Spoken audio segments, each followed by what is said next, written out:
अस्सलाम वालेकुम वरहमतुल्लाहि वबरकातुहू। वक्त थोड़ा ज्यादा हो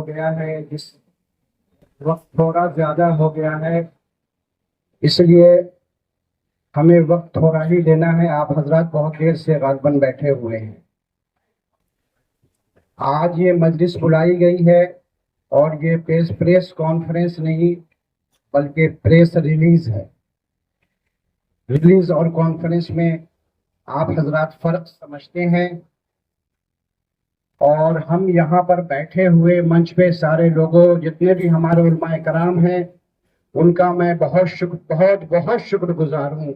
ये जितने भी 30-35 उलमाए कराम अपने बावजूद इसके कि इनके कैलूला का वक्त होता है, उसके बावजूद यहाँ पे जमा है, हम उनके बहुत मशहूर हैं। और साथ साथ जितने भी हमारे ये जो यहाँ जर्नलिस्ट पत्रकार आए हुए हैं, उनका मैं बहुत तहे दिल से शुक्रिया अदा करता हूँ कि वो तशरीफ लाए और ला करके हमारी हिम्मत अफजाई की और हमारे इस प्रेस रिलीज को कवर करने की दिक्कतें बर्दाश्त की। आइए अब हम इस बात का शुरुआत करते हैं। ये एक सियासी जो चहल पहल हमारे शहर में मचा हुआ है, उस सिलसिले में शुरू करते हैं। और हम अपनी बात बहुत मुख्तसरन रखना चाहते हैं क्योंकि यहाँ पे और भी लोग हैं, ताकि सारे लोगों को बोलने का मौका मिल जाए। पहली बात तो ये है कि एक खलफशार ये मचाई जा रही है कि भाई ऐसा बताया जा रहा है, समझाया जा रहा है कि दो ग्रुप है, जैसे एक यहूद का हो और एक नसारा का हो। जो उधर गया वो यहूद और जो इधर रहा वो नसारा या ईमान वाला। एक खलफशार, उनसे पूछिए कि जो लोग कहते हैं कि बीजेपी से आने का हमको डर बैठा रहे हैं, वो क्या चाहते हैं? वो चाहते क्या है? सिर्फ डराना या कुछ अमली तौर पे भी करना? यही वो एनसीपी है, यही वो एनसीपी है जो अभी नागालैंड के अंदर डिप्टी स्पीकर किसका है? एनसीपी का है। 7 सीट वहां पर एनसीपी की है, शरद पवार जी की है, और वो बीजेपी के साथ मिलकर के वहां हुकूमत में है। और उनको क्या इख्तियार है कि वो ये कहे कि हम बीजेपी से हम जो है वो डरा रहे हैं कि बीजेपी आ जाएगी और तुम्हारा मस्जिद नोच देगी और लाइट उतरवा देगी और कानून बदल देगी। अरे ये बीजेपी पिछले 10 साल से यहीं पर मोदी सरकार की हुकूमत है, और यहाँ पे जो हिम्मत रखते हैं, चाहे वो एनआरसी का हो चाहे वक्त का हो, हम उनके साथ खड़े हुए लड़ रहे हैं। ये अवाम, हमको डराओ मत किसी से, अपनी रोटी मत फेंकने की कोशिश करो तुम ये कह करके कि बीजेपी आएगी, जब तुम्हारी राजनीति ये है और नीति ये है, राज करने की तुम्हारी नीति है, इसके अलावा कोई दूसरी नीति नहीं है। जहां राज करने की नीति है वहां पर तुम बीजेपी के साथ नागालैंड में तुम हुकूमत के साथ हो, और यहाँ पर जब तुम्हारी नीति होती है तो हमको ऐसे डराते हो जैसे माँ छोटे बच्चे को जब रोता है रात में तो कहती है भूत आ जाएगा, जिन्नात आ जाएगा, सो जाओ, दूसरे आ जाएंगे, कुछ अलग अलग अल्फाज से कहा जाता है। वैसे ही हमको डराया जाता है और धमकाया जाता है कि तुम्हारा ये हो जाएगा। और ये कहना चाहते हैं वो कि साहब हम आपकी आवाज बने, हम ऑनरशिप नहीं रखेंगे बल्कि वो हमारी ऑनरशिप अपने पास रखेंगे, और हमें जो है सिर्फ वोट बैंक समझ करके वोट बैंक हमको बना करके रखना चाहते हैं। हम इसके मुखालफत करते हैं सरासर उनकी। हम अपनी आवाज खुद बनना चाहते हैं। वो सब इधर उधर की बात न करें कि फला जगह हमने बोल दिया, वहां आपकी आवाज आई थी, वहां हमने बोल दिया, वहां बोल दिया। अरे भैया एहसान किए हो क्या? ये फॉर्मेलिटी जहां भी जो भी लोग आते हैं, किसी मुस्लिम इलाके से भी अगर उनका होता है तो वो फॉर्मेलिटी निभाई जाती है, ठीक है।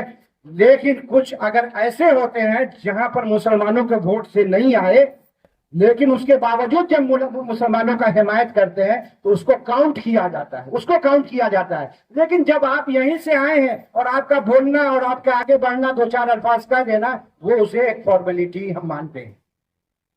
आते हैं दूसरे टॉपिक के ऊपर कि क्या उन्होंने यहाँ के लोगों का डेवलपमेंट किया है? क्या बिना कोई वक्त लिए हुए डेवलपमेंट किया है क्या? डेवलपमेंट 3 चीज का नाम है। सबसे पहले इकोनॉमिकल डेवलपमेंट होता है। सबसे पहला इकोनॉमिक, हेल्थ को कभी पहले लिया जाता है, कभी एजुकेशन को बाद में लिया जाता है। तो वही हमारा सीक्वेंस भी है, दूसरा हेल्थ, तीसरा एजुकेशन। ये तीन बहुत इंपॉर्टेंट है। ह्यूमन डेवलपमेंट अलग चीज होती है, इंफ्रास्ट्रक्चर डेवलपमेंट अलग चीज होती है। इसको जरा हम समझें कि डेफिनेशन दोनों का बहुत अलग अलग है। हम ह्यूमन डेवलपमेंट की बात कर रहे हैं। ह्यूमन डेवलपमेंट की बात करेंगे अगर इकोनॉमी की। आपका बच्चे हैं तो आप उनके लिए क्या सोचते हैं? क्या सोचते हैं? अच्छी तालीम, सबसे पहले इकोनॉमी चाहेंगे कि घर में इतना कहीं से खाना पीने का ये हो जाए जिससे हमारे घर अच्छे से चलने लगे। ये सबसे पहले इकोनॉमी हो। पिछले 5 साल से वो नहीं है। 1 बार रहे, 2 बार रहे, 3 बार रहे, कभी एक छोटी सी कोशिश इसकी की है कि क्या हम यहाँ पर कॉटेज इंडस्ट्री, जैसे बहुत जगह है ना, सुना होगा, अलीगढ़ में है, मुरादाबाद में है, मेरठ में है, धारावी में है, कॉटेज इंडस्ट्री है। इसको हम कभी फरोग देने की कोई पहल भी की हो या उस पर कभी बात भी की हो? वो 1 टर्म नहीं था, 3 टर्म था। 3 टर्म में कभी आपके इकोनॉमी को बढ़ाने की कोशिश की नहीं। आपके बच्चों को कोई जॉब मिला, जॉब मेला के नाम पे हमेशा बड़े बड़े बैनर लगे हैं, लेकिन जॉब मेला के बाद कभी भी आपने देखा कि ये एक भी बोर्ड लगा हो कि ये फला फला साहब है, हमारे जॉब मेला में ये लोग सिलेक्ट हुए हैं, ये उनका पता है, इस कंपनी में गए हैं और उनकी सैलरी ये है? कोई आपने आज तक पत्रकार ने कभी यहाँ शहर में पिछले 15 साल में देखा है क्या? जॉब मेला, जॉब मेले के नाम से आपने बेवकूफ बनाया। कभी देखा है किसी ने जॉब मेला में भी मिला हो? नहीं। 2 चीज तो नहीं दी। नुकसान कैसे किया? एक बच्चे को किसी घर में हम जॉब तो नहीं दे रहे हैं, नुकसान कैसे कर रहे हैं? यहां पर रोड वाइडनिंग के नाम पे बहुत से लोगों का घर उजाड़ दिया गया, जो ब्रिज के जरिए पाट करके भी काम चल सकता था। इससे कम चौड़ा आप जाएंगे कलकत्ता और दूसरे इलाके जैसे जामा मस्जिद नेशनल हेरिटेज है, उसके पीछे चावड़ी बाजार जो हिंदुस्तान का सबसे बिजिएस्ट मार्केट है, वहां पर आप जाके देखेंगे तो अंदाजा हो जाएगा कि बगैर रोड को चौड़ा किए हुए भी काम चलाया जा सकता था। आप, इसका मतलब है कि आपने दुनिया अभी देखी नहीं थी और आपने उसको रोड वाइडनिंग के नाम पे इतने लोगों का घर उजाड़ दिया। इकोनॉमिक हमारा तबाह आपने किया। दूसरा, जो आने वाला था उसको रोक दिया आपने। जैसे स्लॉटर हाउस, एक बड़ी तादाद यहां पर हमारे लोगों की लग जाती इकोनॉमी में, उसको आज 15 साल हो गए, आपने उसके ऊपर कोई काम सीरियसली नहीं किया। इधर का जमीन उधर, उधर का जमीन इधर, और लेटर देते हैं कि इससे कम में भी स्लॉटर हाउस बन सकता है, लेटर देते हैं। ये किया। चलिए हम कहते हैं कि ये सब भी नहीं करते तो आप जीरो पे होते। एक ग्राफ अगर बनता है ये इकोनॉमी का तो आप जीरो पे रहते, जीरो पे, कि आपने कुछ नहीं किया। लेकिन जब हम आपके घर के बच्चों को, हमने कोई रोजगार तो नहीं दिया, लेकिन हम आपके बच्चे को नशे का आदी बना दिया, तो अब बताइए कि उनको हम प्लस मार्क ऊपर ले जाए कि नीचे ले जाए? ये हमको बता दीजिए आप। बजाय आपको देने के, आपका लेना शुरू कर दिया, आपके बच्चों को ऐसा बना दिया जो अब जिंदगी भर किसी काम के लायक नहीं बचा। तो अब इससे गिरी हुई और घटिया कोई बात होगी? होगी? बताइए। आप जॉब तो नहीं दिया, उस आदमी के दर्द को जाके आप सुनिए जिसके घर में एक बच्चा अच्छा खासा होनहार होता था और वो आज ड्रग्स के इसमें मुब्तला हो गया। अब उसके घर वालों की परेशानी को आप समझिए कि वो कितना परेशान है। वो सोचता है कि इसकी जिंदा, जो एक जिंदा लाश बन करके रह गया है। आप उनके दर्द को जाके समझिए। आपको 5 साल, हम कहते ये नहीं है कि जितेंद्र औहाट यहाँ पर ले करके आए नशा, मैं इस बात को नहीं मानता हूं। हाँ, लेकिन आपके छत्र छाया में फरोग जरूर हुआ है, और उसमें सिर्फ जितेंद्र औहाट ही नहीं शामिल है, बल्कि हमारा ये इल्जाम है कि हमारे अपने कॉर्पोरेटर भी शामिल थे। दूसरे को सिर्फ हम जिम्मेदार नहीं ठहरा देंगे। हाँ, लेकिन उनको क्या करना चाहिए था? उनकी रिस्पॉन्सिबिलिटी क्या थी 15 साल में? 15 साल में ये रिस्पॉन्सिबिलिटी थी कि कम से कम उनको कोशिश तो करनी चाहिए थी रोकने की। कितनी कोशिशें उन्होंने सिंसियर एफर्ट किया, ये बताइए। सिंसियर एफर्ट किया हो कि हाँ हमको इसको रोकना है। 5 साल आया गया नहीं, 15 साल से आप है, और आपके आने के बाद यहाँ बहुत फर्क हुआ है। आप कम से कम कोशिश तो किए होते। इंसान की कोशिश पर ही सब सारे के सारे मामले होते हैं। आपने कोशिश कब किया कि उसको रोक दिया जाए? तो ये है हमारे इकोनॉमी। डिटेल में नहीं जाएंगे, जब कभी किसी को सुनना होगा तो मैं आधा घंटा एक एक टॉपिक पर आपको बता देंगे। तो इकोनॉमी के मामले में आप उनको प्लस पॉइंट देंगे या माइनस देंगे, बताइए? माइनस में दे रहे हैं हम, माइनस। आइए बताते हैं अब हम हेल्थ का मामला। बहुत लंबा है कहानी, शायद आप सबों से वाकिफ है। आने वाला था एक, अगर हम यहाँ की आबादी 6 लाख मान लें तो यहां पर मोर देन 400 बेड का एलिजिबिलिटी है। कहां? मुमरा अकेला मोर देन 400 बेड्स। मैं एज ए हेल्थ एक्सपर्ट बोल रहा हूं, उससे भी ज्यादा है, जिसमें पीएससी सीएससी बहुत सारी चीजें आती है। यहां पर रूरल में आता है तो यहां पर हर 30,000 पॉपुलेशन के ऊपर एक 6 बेड होना चाहिए था। 6 बेड का हर 30,000 पॉपुलेशन पे।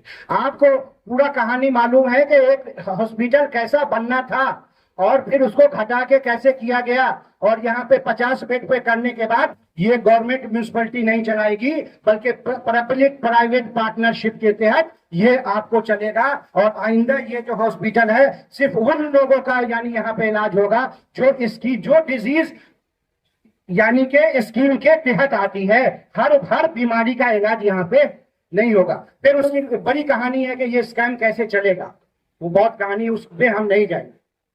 हेल्थ का ये हालत है, जब हमने आवाज लगाई थी कि इसको मेडिकल कॉलेज बनाया जाए, हम कहा कि आपने उस पर बैक नहीं कहा, पूछने की कोशिश नहीं की, और वो गवर्नमेंट के तरफ से गोल्डन अपॉर्चुनिटी आई थी, आपने उसके ऊपर कान भी नहीं धरना समझा और इसको पीपीपी में ले गए। अगर ये म्यूनिसिपैलिटी चला लेती कम से कम 3 साल तो था कि आज नहीं तो 4 साल 5 साल के बाद ये मेडिकल कॉलेज में कन्वर्ट हो सकता था। जैसे आपको खोपर हॉस्पिटल के ये सारे के सारे हॉस्पिटल पास्ट में सब के सब मेडिकल कॉलेजेस में कन्वर्ट हुए हैं, वैसे हो सकते थे। लेकिन आपने 20 साल के कॉन्ट्रैक्ट पे 20 साल, हमको तो लगता है कि मेहदी भी आ जाएंगे, दज्जाल भी आ जाएंगे, खत्म हो जाएगा। अब हम इससे फारिग कर दिया हमको, तो इसका जिम्मेदार कौन है भाई? कौन है इसका जिम्मेदार? खत्म कर दिया आपने, एक लॉलीपॉप दे दिया। जिस लाइब्रेरी के बारे में मैं कह रहा था, पिछले पूरे कैंपेन चलाया था कि एक 7 स्टोरीड और 8 स्टोरीड होगा, एक होगा आईआईटी वालों के लिए, एक होगा मेडिकल वालों के लिए, एक होगा सिविल सर्विसेज वालों के लिए, एक होगा नेशनल डिफेंस एकेडमी के लिए, एक बैंकिंग सेक्टर के लिए, एक रेलवे सेक्टर के लिए, 3 जनरल फ्लोर होगा, उसके बाद मस्जिद होगी और नीचे जो है बड़ा सा हॉल होगा कन्वोकेशन हॉल की तरह, जहां पर कोई आकर के महीने में 1-2 लेक्चर 2000 लोगों के बैठने की कैपेसिटी होगी। आपकी अवेयरनेस बढ़ेगी, आपके लोगों का नॉलेज बढ़ेगा। तो उसके नाम पे एक छोटा सा लाइब्रेरी का एक लॉलीपॉप दे दिया है। समझ रहे हैं आप? ये खेल चल रहा। एजुकेशन के नाम पे एक उसने कोई 15 साल में एक स्टेप बढ़ाया हो, करना तो छोड़ दीजिए, कोशिश सिर्फ की हो, कोशिश।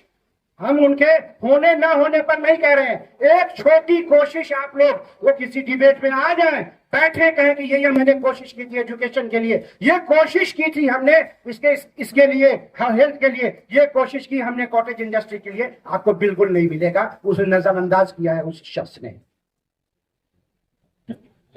आप कहते हैं उनका हमारा तो नुकसान कर दिया। नरेंद्र जी, दामोदर दास मोदी और जितेंद्र आव्हाड, नरेंद्र और जितेंद्र में जितेंद्र थोड़ा ऊपर है, नरेंद्र थोड़ा नीचे है।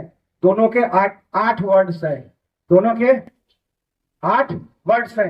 नरेंद्र जी क्या करते हैं? अपने अपोजिशन से अगर नाराज है, कोई मेरा दुश्मन बन रहा है, तो झूठे केस में फंसाते हैं, बदनाम करते हैं, तकरीरों में करते हैं या नहीं करते हैं? एफआईआर फिर करवा देते हैं, करवाते हैं ना, उनके बड़े बहुत सारी चीजें हैं। और जो भी चीजें हैं हिंदुस्तान की धरोहर, उसको बेच देते हैं। यही तो सुना होगा ना आपने, ये रेल भेज दिया, भेज दिया, सारा चीज सुनते होंगे, सब कुछ सुनते हैं ना।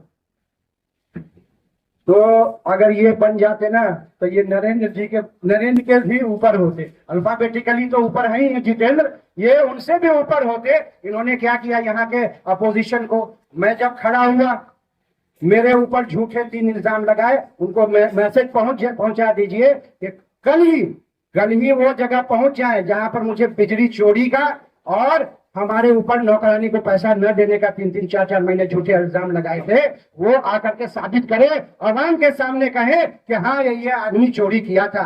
ये आपको बदनाम करने की साजिश है। जब कभी पत्रकार से होता है तो पत्रकार के ऊपर फंसा देते हैं, उनको बदनाम करते हैं। जब हमारे सैफ पठान के ऊपर हुआ तो जिना से लेके दूसरे कई चीजें लगा दिया इल्जाम है और उनके ऊपर गलत FIR किया। उनके में इनमें कोई फर्क लग रहा है? सब नहीं, बुरा मत मानिएगा। जैसे मोदी जी के कुछ लोग पत्रकार उनके भक्त होते हैं कुछ वजह से, आप लोग समझ रहे हैं, वही वजह तकरीबन यहाँ भी होता है, सारों लोगों के साथ नहीं, कुछ तो बड़े अच्छे लोग भी हैं। आज तक मैं तो अपना बताता हूं कि पिछले 10 सालों में कोई पत्रकार ने हमसे कभी उम्मीद भी नहीं रखी है 1 रुपए की, न आज तक मैंने किसी को 1 रुपए दिए हैं। यहाँ के पत्रकार भी अच्छे हैं, लेकिन खरीदने की कोशिश तो जारी रहती है। अब आइए, ये भैया वो सब चीज का प्राइवेटाइजेशन कर देते हैं, तो यहाँ पर भी जब क्या छोड़ा है वो बता दीजिए। क्या छोड़ा है? कचरा से लेकर के इलेक्ट्रिसिटी तक, कचरा से लेके इलेक्ट्रिसिटी तक सब कर दिया। कचरा का उठाने का क्रिस्टल को दे दिया। जाके मालूम कीजिएगा कि क्रिस्टल का मालिक कौन है। मैं ज्यादा बोलूंगा नहीं, क्रिस्टल का मालिक कौन है आप जाके पता कीजिए, कौन आदमी है, किसको मिला है, उसका कॉन्टेक्ट किसके पास है? इसको प्राइवेट कर दिया, हॉस्पिटल को प्राइवेट कर दिया। और यहाँ पर हमारा MSCDCL था, इसका पूरा का पूरा आपको पता है कि वेबसाइट के ऊपर लिखा हुआ है कि ये टोरेंट कंपनी जो है NCP को भर करके, है ना, क्या देती है, डोनेशन देती है, इनको देती है। जाकर के देख लीजिए। और ये अपने फायदे के लिए लाए और कहते हैं रशीद कंपाउंड में जाके, भाई आप लोग कहते हो इस मर्तबा अपने आदमी को, क्या मैं आपका अपना नहीं था? क्या मैं आपका अपना नहीं हूं? अरे खुदा की कसम, तुमको यहाँ मुंब्रा के लोगों ने 15 साल अपना समझा, 15 साल तक तुमको अपना समझा, लेकिन तुमने कभी उनको अपना नहीं समझा। वो कौन आदमी है, वो कौन आदमी है घर का जो अपने बच्चे के लिए तो ये सोचता है कि एक कार का जो है शोरूम और उसकी डीलरशिप मिल जाए, और अपने घर के बच्चों के लिए जिसको अपना समझा तुम उसको नशा का आदी बनाते हो। ये कौन सा अपनापन है? हमको समझा दो आज। ये अपनापन है तुम्हारी? ये अपनापन है? इस अपनापन पे तुमको दिया जाएगा? हमने तुमको अपना समझा था, तुमने कभी हमें अपना नहीं समझा। तुमने हमको हमेशा शिकार बनाया, हमको वोट बैंक समझा। तुमने टोरेंट ला करके दे दिया, हर चीज प्राइवेटाइजेशन कर दिया। यहाँ जो गरीब जनता परेशान है टोरेंट से या दूसरी चीजों से, उससे जाकर के पूछो। इसलिए हमने तुमको हमेशा अपना समझा, तुमने हमको हमेशा नहीं अपना समझा। तुमने हमें हमेशा धोखा दिया यहाँ रह करके। अब हम तुमसे खैराबाद और गुड बाय करने की कोशिश में लगे हुए हैं, कोशिश में। बाकी तुम आ जाओ अगर सत्ता में, तो समझना कि तुम्हारी मुकद्दर है, अल्लाह ने तुमको बना के भेजा होगा, ठीक है। और हमारी अमाल ऐसे होंगे, वरना हम तो अपनी पूरी कोशिश लगा देंगे इस मर्तबा इंशाअल्लाह ताला कि तुमको कोई वोट न दे। ऐसे आदमी को वोट देगा जो आपके घर में यहाँ रह करके आप उसको नशा का आदी बनाते हो, वैसे आदमी को वोट देना। आप सोच लो, जिस नशा को खत्म करने के लिए अल्लाह के रसूल सल्लल्लाहु अलैहि वसल्लम जब शुरू में कदम उठाया था, वो नशा तुम यहाँ ला रहे हो। अगर तुम नहीं भी लाए थे तो बंद करने की कोशिश तुम्हारी जिम्मेदारी थी।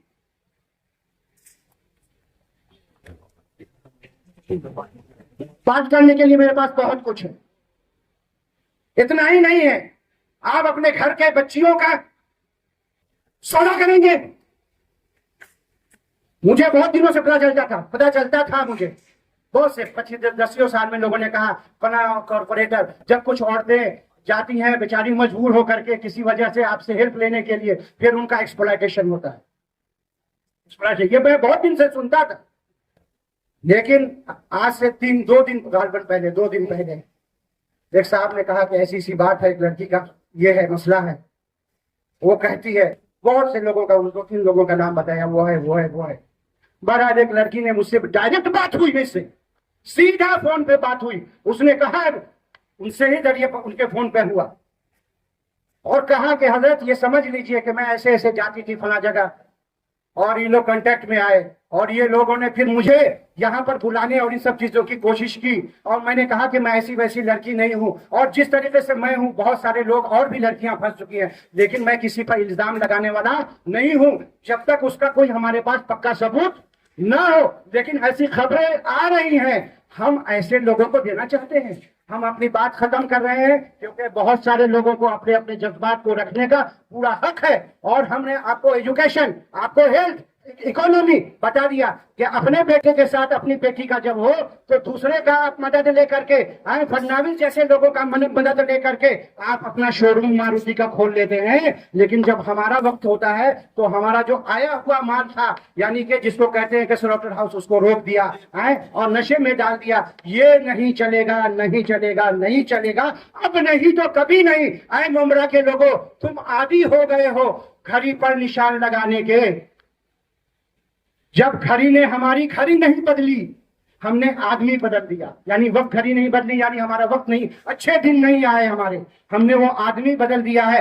जाना 20 तारीख को, और जा करके 2 नंबर का बटन जहां है वहीं जा करके लगाना, नहीं तो 1 नंबर का बटन तुम्हारा बैंड बजा देगा, बैंड बजा देगा, बैंड बजा देगा।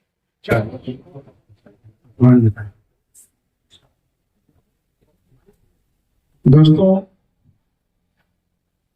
मैं बहुत ज्यादा वक्त ना लेते हुए, आप लोगों का इलेक्शन का माहौल चल रहा है, बहुत कीमती वक्त है, कई जगहों पे आपको जाना है कवरेज के लिए, बहुत ज्यादा वक्त ना लेते हुए बहुत संजीदगी के साथ में मैं आप लोगों के सामने पूरी जिम्मेदारी से कुछ अहम बातें रखना चाहता हूं। उम्मीद करता हूं कि आप लोग इस बात रखने के काम में मेरी मदद करेंगे। मैं अपनी बात आपके जरिए अवाम तक पहुंचाना चाहता हूं। आज सबसे बड़ा मुद्दा इस इलेक्शन में जो चल रहा है वो ये कि नजीब मुल्ला भाई को बीजेपी से जोड़ने की कोशिश की जा रही है, एक नाकाम कोशिश की जा रही है, जिसको अवाम मानने को तैयार नहीं है। उसकी वजह यह है कि नजीब मुल्ला अब तो बीजेपी के उम्मीदवार नहीं है। दूसरी अहम बात यह है कि नजीब मुल्ला का चिन्ह वो है जिसको 15 साल से लोग दबाते आ रहे हैं। 15 साल से इसी चिन्ह को लोग दबाते आ रहे हैं, जिसकी वजह से जितेंद्र अवार्ड आमदार बनते थे। ये क्लियर हो गया आप लोगों के सामने कि नजीब मुल्ला जो है बीजेपी के उम्मीदवार नहीं है, नंबर 1। दोस्तों, अब आती है बात फिरका परस्ती की। दूसरा मुद्दा ये चलाया जा रहा है कि अगर नजीब मुल्ला जीतेंगे तो फिरका परस्त लोग आ जाएंगे। कल एक बॉम्बे में बहुत बड़ी प्रेस कॉन्फ्रेंस हुई। मैं बड़े एहतराम के साथ अदबन कहना चाहता हूं कि हजरत मौलाना सज्जाद नुमानी साहब ने एक बहुत बड़ी प्रेस कॉन्फ्रेंस दी कल बॉम्बे में, और उन्होंने एक लिस्ट जारी की जो मेरे पास में आई, और मैंने उसको रात में बैठ के तकरीबन 4:30 पौने 5 बजे तक उसको स्टडी किया। मैं आप लोगों से गुजारिश करता हूं कि मेरी इस बात को आप लोग जरा संजीदगी से, उसमें 17 से 18 नाम मुझे ऐसे मिले, 17 से 18 नाम मुझे ऐसे मिले जिनको टिकट ना मिलने की वजह से किसी ने 2 तारीख, किसी ने 3 तारीख, किसी ने 1 तारीख को, आज से 10 दिन, 11 दिन, 9 दिन पहले बीजेपी छोड़कर या तो वो कांग्रेस में आकर टिकट लिया, बीजेपी छोड़कर या तो वो शरद पवार एनसीपी में आकर टिकट लिया, बीजेपी छोड़कर या तो वो उद्धव ठाकरे में आकर टिकट लिया। आप समझ रहे हैं मैं क्या कहना चाह रहा हूं? मैं अवाम को यह कहना चाहता हूं कि सज्जाद नुमानी साहब ने जो 269 उम्मीदवारों की अपनी समर्थन डिक्लेयर किया है, उसमें 17 से 18 लोग ऐसे जो आज से 9 दिन 10 दिन पहले फिरका परस्त थे। 9 दिन 10 दिन पहले फिरका प्रस्त थे। बहुत दूर में नहीं जाऊंगा, आपके और हमारे एकदम करीब का इलाका न्यू बॉम्बे, संदीप नाइक 4 तारीख से पहले फिरका प्रस्त थे। आज शरद पवार की पार्टी में आकर जो है सेकुलर हो गए। मैं बहुत एहतराम करता हूं, मैं हजरत को काफी सालों से जानता हूं, हत्ता के मेरे घर के कुछ मामला ऐसे हुए, रिश्तेदारी उनके खानदान में हुई है, मैं इस हद तक उनको जानता हूं। हजरत बहुत मासूम है, बहुत मासूम है, बहुत अल्लाह वाले हैं, बहुत सियासत में बारीकी रखते हैं और पूरी महाराष्ट्र की नहीं पूरे हिंदुस्तान की तर्जुमानी करते हैं वो जब भी इलेक्शन लगता है। मैं उनकी बहुत इज्जत करता हूं, लेकिन मैं कहता हूं क्या हर इलाके के अपने मसाइल नहीं है? हर इलाके की, हर हल्के की अपनी जरूरत नहीं है? कब तक हम जो है बीजेपी, शिवसेना ये कहकर जो है अपनी जरूरतों को मतलब जो है ना हम नजरअंदाज करते रहेंगे? आपको याद होगा 2009 में ये कॉन्स्टिट्यूंसी अलग हुई थी, ये कॉन्स्टिट्यूंसी बेलापुर कहलाती थी और यहां पर 1 के 6 आमदार बने थे, आप लोगों को पता होगा।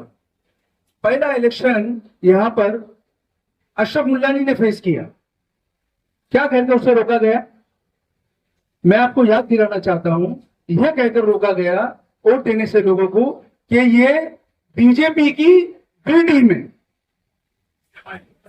बीजेपी की बी टीम है, लिहाजा इसको वोट दोगे तो बीजेपी आ जाएगी, बीजेपी की बी टीम है। उसके बाद में दूसरा इलेक्शन अल्तमश फैजी साहब ने फेस किया, यहां से क्या कहकर रोका गया? यासिन कुरैशी ने किया दूसरा। सुनिए, मैं बता रहा हूं कि मतलब जो रेस में थे उनकी बात कर रहा हूं। अल्तमश फैजी साहब को रोका गया ये करके कि अगर इनको वोट दिया जाएगा तो शिवसेना आ जाएगी, दीपाली सैयद आ जाएगी। कौन सी दीपाली सैयद? जो मातोश्री को बिलोंग करती है, जो अब उद्धव ठाकरे ने संभाला हुआ है। और इलेक्शन के होते ही वहां उद्धव ठाकरे सेकुलर हो गए और इन्होंने सरकार बना ली और उसमें मिनिस्ट्री ले ली। आप समझ रहे हैं ना मेरी बात को? मैं पता नहीं समझाने की कोशिश कर रहा हूं, आप लोग देखिए कि इलेक्शन को मैं शुरुआत से ले रहा हूं। फिर उसके बाद में जो है 2000 अब ये इलेक्शन लगा हुआ है तो सीधा इल्जाम जो है अभी फिर वही लाइन कि मतलब जो है ना नजीब मुल्ला बीजेपी के कैंडिडेट। अभी मैं आपको बताऊं 4 महीने पहले, 4 साढ़े 4 महीने ही हुएंगे, शायद जून में लोकसभा का इलेक्शन हुआ था, जून में लोकसभा का इलेक्शन हुआ था और 4 तारीख को शायद उसका रिजल्ट आया। सारे मुसलमान मुमरा कौसा के एक हो गए और जो है इंडिया अलायंस के नाम पे, सेकुलरिज्म के नाम पे 1,09,000 वोट हमने एक ऐसी लेडी को किया जिसको हम जानते भी नहीं थे। और जो इंडिया अलायंस में आने से पहले मैं आपको बताऊं महाराष्ट्र नवनिर्माण सेना भी थी। कौन सी महाराष्ट्र नवनिर्माण सेना? जो आज तक अजान पे ऑब्जेक्शन है, जिसको आज तक अजान को लेकर जो है चीखती रहती है, वो 9 दिनों के लिए सेकुलर बन के हमारे इलाके में आई और हमारे 1,09,000 वोट लेके चले गए। यही मौलानाओं ने, यही उलमाओं ने इंडिया अलायंस को उस वक्त समर्थन किया था। अब मैं आपको जो दिखाने जा रहा हूं, देखिए इलेक्शन हो गया, हमारे 1,09,000 वोट चले गए। मेरी बात को ध्यान से सुनिए, 30 जून को, 30 जून मतलब 24 दिन के बाद यह सज्जाद नुमानी साहब का बयान आता है। यह सज्जाद नुमानी साहब, हजरत मौलाना सज्जाद नुमानी साहब का बयान आता है। अब मैं ये बयान की हेडलाइन पढ़ता हूं, किसी को चाहिए होगा तो मैं कटिंग दे दूंगा। मौलाना कहते हैं सेकुलर पार्टियों को मुस्लिम वोट चाहिए लेकिन बराबरी का दर्जा देने को तैयार नहीं। मुल्क की बर्बादी में फिरका परस्त ताकतों के साथ सेकुलर भी बराबर के शरीक। मौलाना सज्जाद नुमानी क्या कह रहे हैं? मुल्क की बर्बादी में फिरका परस्त ताकतों के साथ सेकुलर भी शरीक। मौलाना सज्जाद नुमानी। अब मुझे बताओ कि आपकी 24 दिन के अंदर राय बदल गई। आपकी तो राय बदल गई, आप इंडिया अलायंस के खिलाफ स्टेटमेंट दे दिए, लेकिन हमारे 1,09,000 वोट चले गए। हमारे तो 1,09,000 वोट चले गए। आज श्रीकांत शिंदे जो सामने कैंडिडेट था वो मुख्यमंत्री का बेटा था और मतलब हर लाइन से काबिल था। वो एक पढ़ा लिखा डॉक्टर था और 3-3 बार का एमपी था, उसका बाप जो है यहाँ पे सीएम था। आज कितने बड़े फंड से हम लोग महरूम हो गए। तो दोस्तों मैं ये कहना चाहता हूं, ये कब तक चलेगा? आज आप फिर कह रहे हो कि मतलब जो है ना जितेंद्र अवार्ड सेकुलर। देखिए आपने जो लिस्ट डिक्लेयर की है, मैं बड़े एहतराम के साथ कहना चाहता हूं, उसमें सिर्फ आपका एक ही मकसद है, सेकुलरिज्म और कम्युनलिज्म। आपने सिर्फ इसी बुनियाद पर लिस्ट डिक्लेयर की है। अगर आप इलाके के मसले जानते, किसी इलाके के बारे में घोषणा देने से पहले 2 महीने पहले आते, मैं कहता हूं आके इस इलाके के मसाइल को समझते, जानते, एक आम आदमी से मिलते, यहाँ के वालिदैन से मिलते, यहाँ के रिक्शा वालों से मिलते, यहाँ के बच्चों से मिलते, पढ़ने वालों से, कि भाई आपके क्या मसाइल है, और उसके बाद में आप कहते कि नहीं जितेंद्र अवार्ड को वोट देना चाहिए। आपके पास में कोई सर्वे रिपोर्ट नहीं है। यहां से 2, 5, 10 लोग जाते हैं, जिनको एक मुमरा में एक टीम लीड करती है, जिसको मैं गैंग ऑफ वसेपुर कहता हूं। अभी 5 दिन बचे, मैं उनके नाम भी लूंगा और उनके चेहरों से नकाब भी नोचूंगा। मैं उनके किरदार भी बताऊंगा, मैं कि वो गैंग ऑफ वसेपुर के इंडिविजुअल एक का नाम लेके मैं किरदार बताऊंगा कि किस किरदार के वो लोग मालिक हैं।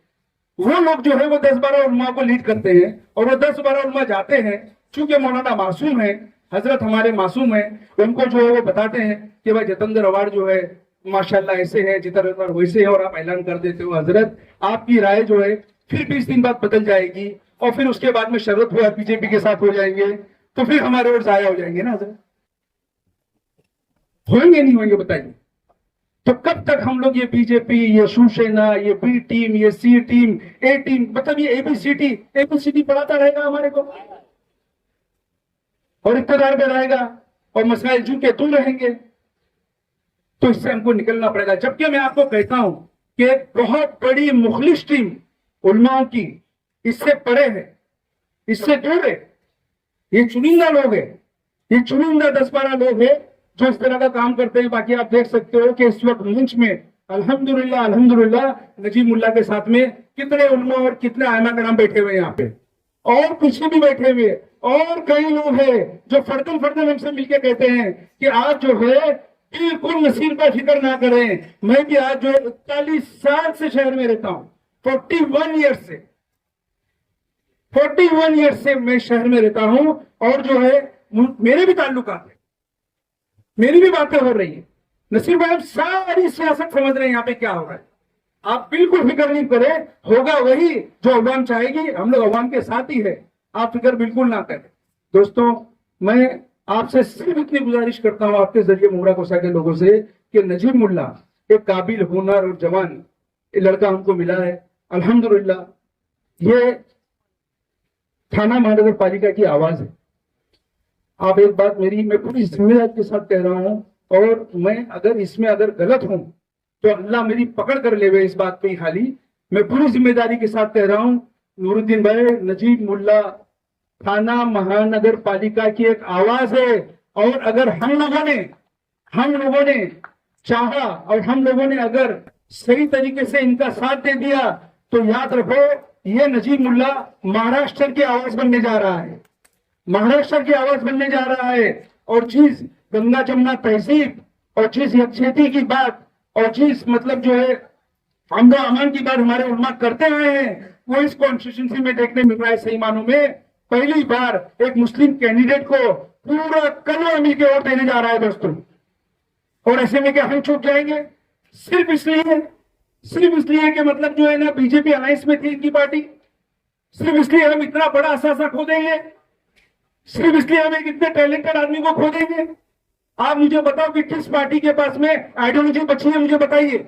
क्या शरद पवार ने 2014 में, 2019 में बीजेपी को और उद्धव ठाकरे को सपोर्ट नहीं किया?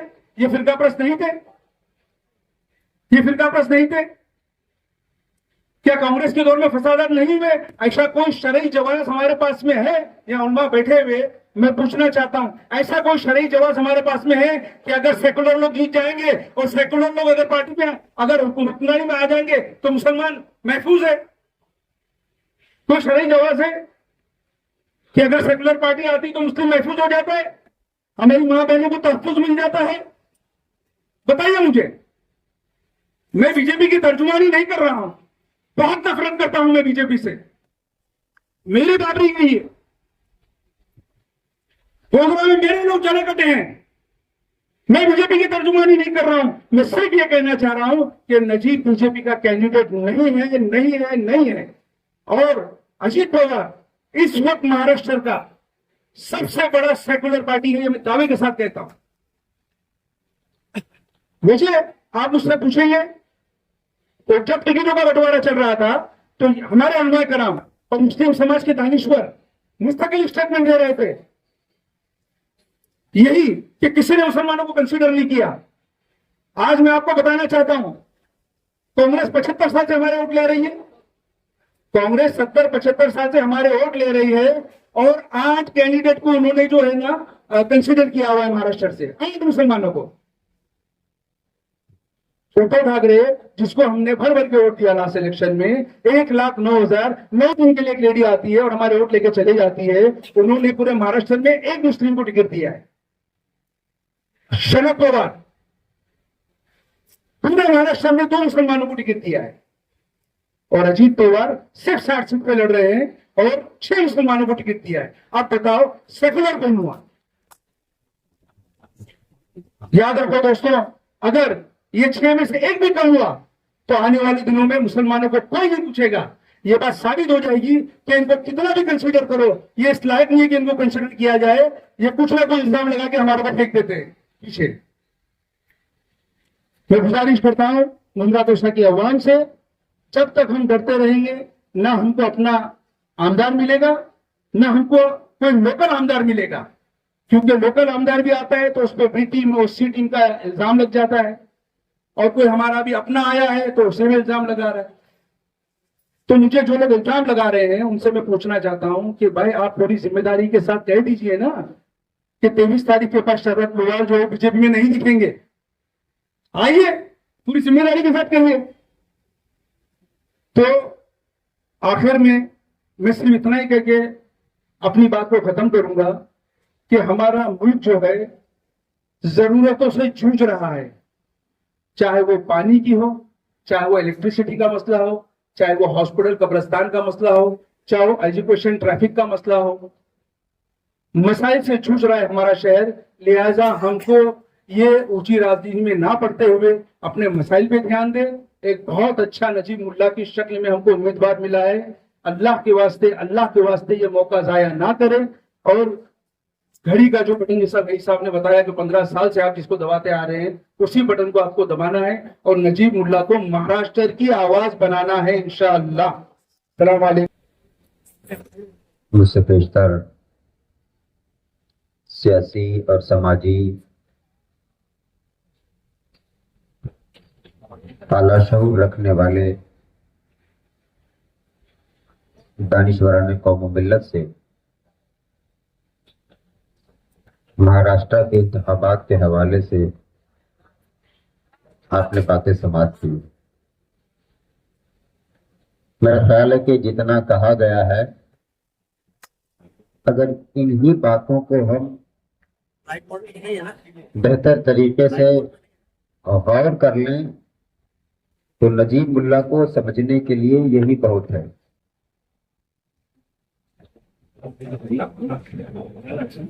हमारे मीडिया के तमाम तर जिम्मेदारान भी यहाँ मौजूद हैं, पार्टी के लोग भी यहाँ मौजूद हैं, और बहुत सारे उलमा स्टेज पे बैठे हैं।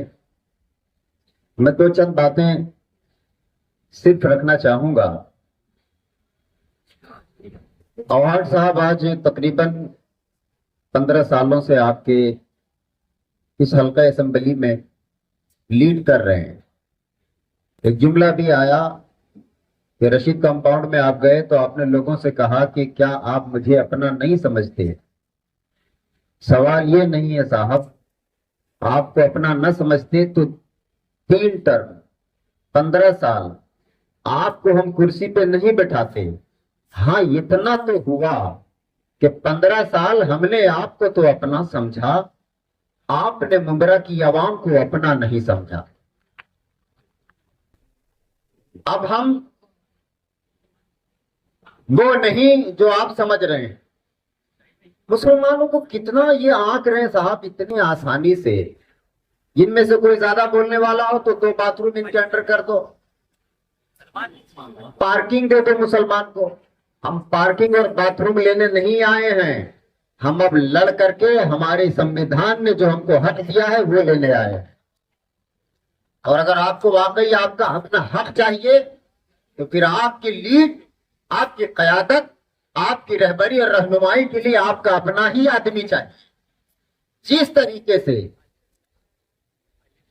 हर घर एक डॉक्टर से जुड़ा रहता है, ये हमारा फैमिली डॉक्टर है। डॉक्टर तमाम है, फिर फैमिली डॉक्टर बनाने की क्या जरूरत है? फैमिली डॉक्टर बनाने की जरूरत इसलिए आती है कि पिछला रिकॉर्ड, शुगर कितनी है, बीपी का क्या मामला है, हमारा मिजाज क्या है, आबी है, सर्द है, गर्म है, दवाइयां इसे किस तरह से देनी है, ये फैमिली डॉक्टर जानता है। तो जब जिस्म में मर्ज हो जाए तो डॉक्टर फैमिली चाहिए, और जब सियासत में मर्ज हो जाए तो कायद भी अपना फैमिली का चाहिए। हमें अपना रहनुमा और अपना रहबर चाहिए जो हमारे दुख दर्द को, हमारे मसाइल को समझ सके। बातें बहुत सारी करनी है और उलमा और भी बैठे हैं, वो बातें करेंगे। मैं आपसे गुजारिश करता हूं, नजीमुल्लाह साहब के हवाले से मैं सोशल मीडिया में 3-4 दिन पहले से देख रहा हूं, मीडिया कर्मी के लोग बैठे हैं। आपका काम ही है सवाल करना, इसके अलावा और कोई काम नहीं। और वो भी इतना तगड़ा सवाल करना कि सामने वाला जिससे सवाल किया जाए तो वो सोचने पे मजबूर हो जाए कि जवाब क्या दूं। लेकिन सवाल किससे करना है ये समझना भी बहुत जरूरी है।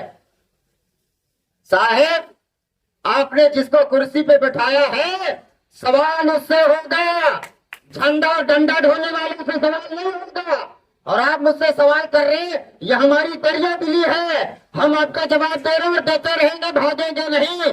लेकिन सवाल उससे किया जाए जो 15 सालों से मलाई चाट रहे हैं, खुर्चन दूसरों को दे रहे हैं। खुर्चन वालों से सवाल नहीं किया जाएगा, मलाई चाटने वालों से सवाल किया जाएगा कि तूने मलाई खाया है तो ये जनता के वोट के बुनियाद पर खाया है, जवाब तुम्ही को देना पड़ेगा। इसलिए कि रहकर हमने आपको चुना है। तो इधर उधर की ना बात कर, ये बता के कारवां क्यों लुटा। मुझे रहजनों से गरज नहीं, तेरी रहबरी का सवाल है। 15 साल आपको दिया, पर आपने मुमरा को क्या दिया? यहाँ की नई नस्लों को नशे के बोतल में बंद कर दिया आपने, कत्ल और खून दिया आपने। यहाँ के कब्रिस्तान की बदहाली का रोना सालों से रो रहे लोग। क्या है आपके वहां? जब मुमरा बसा, बंबई में और भी इलाके बसे, मगर वहां की जमीनों और फ्लैटों की कीमत आसमान पे है। यहां आज भी आने से लोग कहते कि ना मुमरा नहीं जाएंगे। इसका जिम्मेदार सिर्फ मुमरा की आवाम नहीं है, मुमरा के कायद और रहबर कहलाने वाले सियासी लोग हैं। अगर उनका जहन का जाविया बदलेगा तो याद रखिए सब कुछ बदल सकता है। लेकिन साहब, जब मन में चोर हो तो फिर लिप सर्विस ही होगी, हार्ट सर्विस नहीं होगी। अल्लाह का शुक्र है कि लिप सर्विस वाला नहीं, हार्ट सर्विस वाला मुल्ला नजीबुल्ला हमें मिल गए हैं, जो सिर्फ ये नहीं कहेंगे कि सर मिले तो जबान हिले, वो ये कहेंगे कि हम आपसे हैं, आप हमसे हैं, और हम आए हैं अपने लिए और अपनों के लिए। आपका मसला आपका नहीं, वो हमारा मसला है।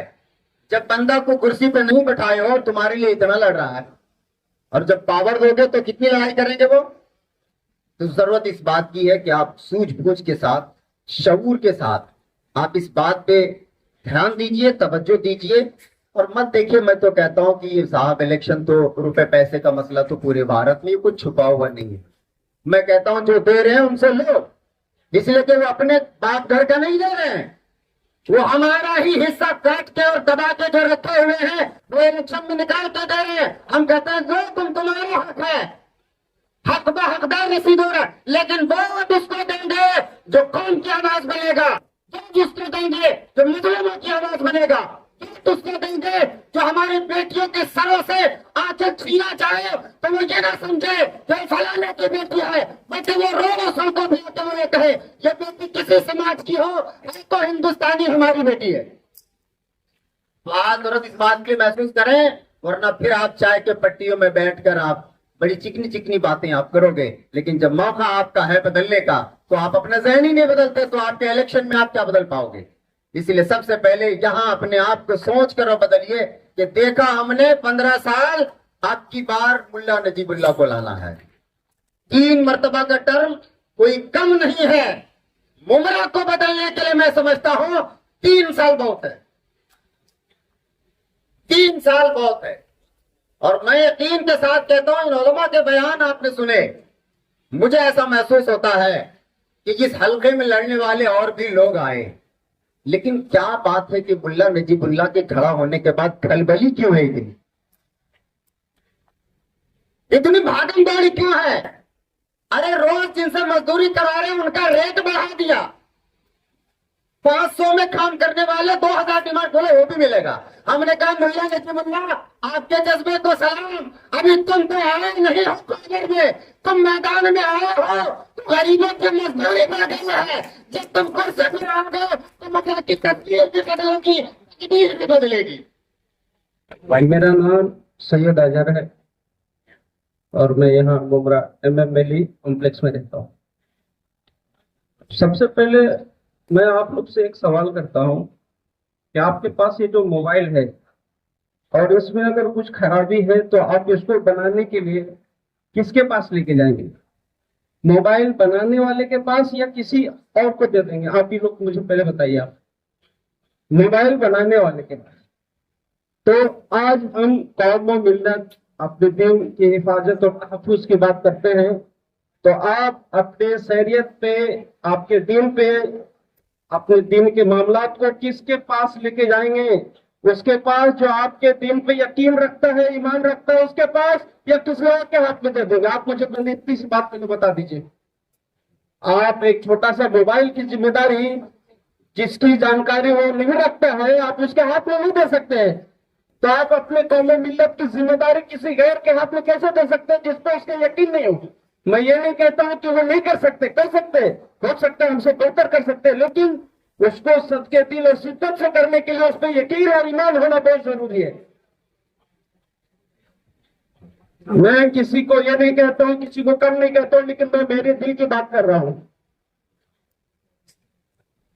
पिछले साल मेरे बिल्डिंग से एक लेडीज की इंतकाल हो गई थी। बारिश का मौसम था, उनको MMLE कॉम्प्लेक्स में मैयत के लिए लेके गए।